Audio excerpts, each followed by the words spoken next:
Hello and welcome to A World of Our Choice. In today's webinar, I'm going to run through what does a world of our choice mean, what does it look like, and how do we create it. But first I want to speak about why even talk about a world that works for everyone. A world of our choice basically is about creating a world that works for everyone, every human being living here on Earth. And why talk about that? So most importantly, I think, is that we only try to create what we believe possible.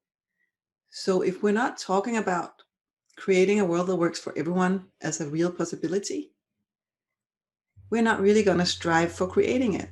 We're not really put our minds and our hearts to the task at hand.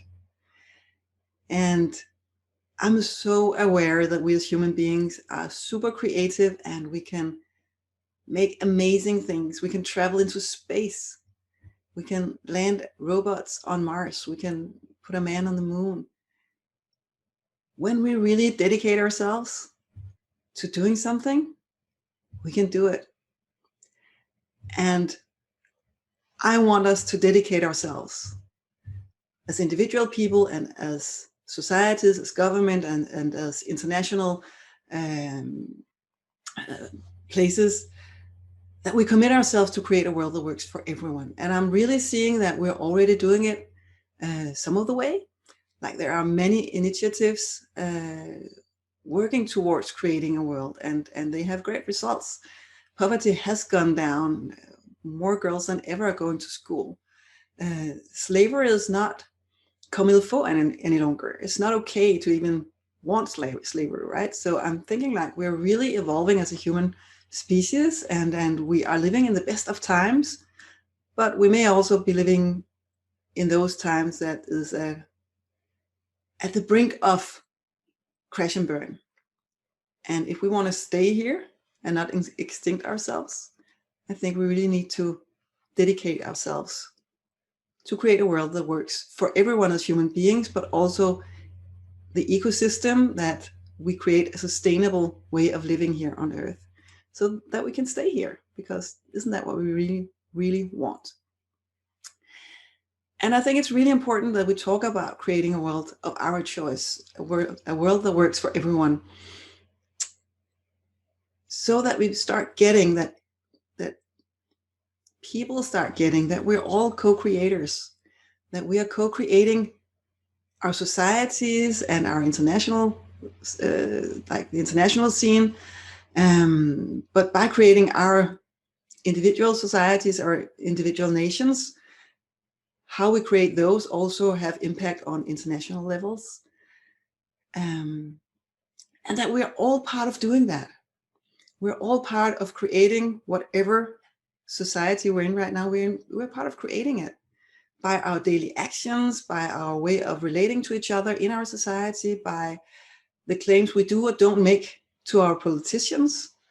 Through our actions and our inactions, we are co-creating our world in this moment already. And I really want us to talk about creating a world that works for everyone, so that we may be more aware that through our actions and inactions, we have impact. We can create something, like we can create the world we want to live in. And like, I really think at heart, most of us, when we really connect within, we want the same things. We want to be happy. We want our children to grow up and have a future. We want them to be healthy.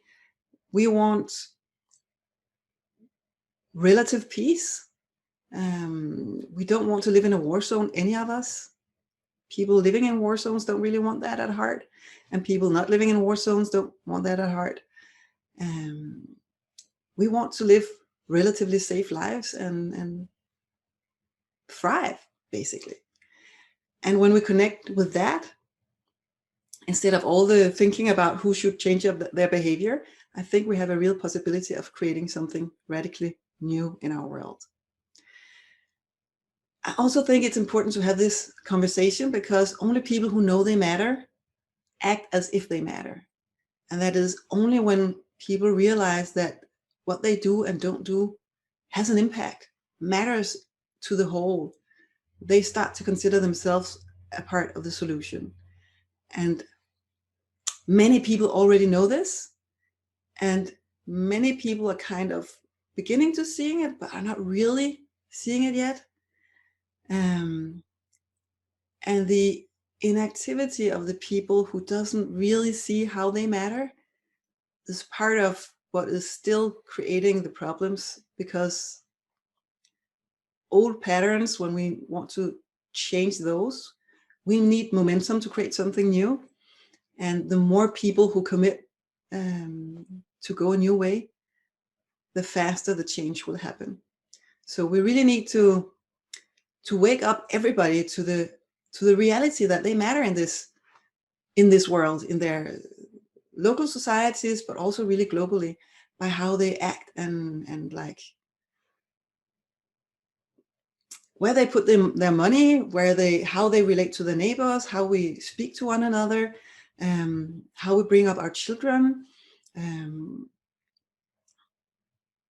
what we demand of our politicians. Are we seeing our society as one society, or do we see our society as fragmented and different groups in our society fighting for the resources of the nation? And so we don't really care about the people over here because they're just not behaving well and they're not like us. So we want to keep it the way it is. Or can we really start seeing that if somebody over here is not thriving in our society, that will have an impact on us? Because when people are not thriving, they have behavior of people not thriving, and that behavior will sooner or later come our way also. So I want to put it on the agenda, in the conversation, on the global conversation, that we can create a world that works for everyone. We can create a world of our choice. We're already choosing our world, but we can do so much more, and we can create a world that is so much more delightful to live in, and that people can thrive in, and that everyone can live and thrive in. I think we see our human compassion sometimes when there's big catastrophes. We see how there's an outpour of willingness to help, and that heart for each other, even for strangers, we have that all the time. So it's more like plugging more into that when we discuss politics, or when we disagree with our neighbor, or when our kids are unruly. How do we connect to that part of ourselves where we really want to reach out and help and be of value and be together in this world? So we can co-create a world that works that way, where it's not one person against the other.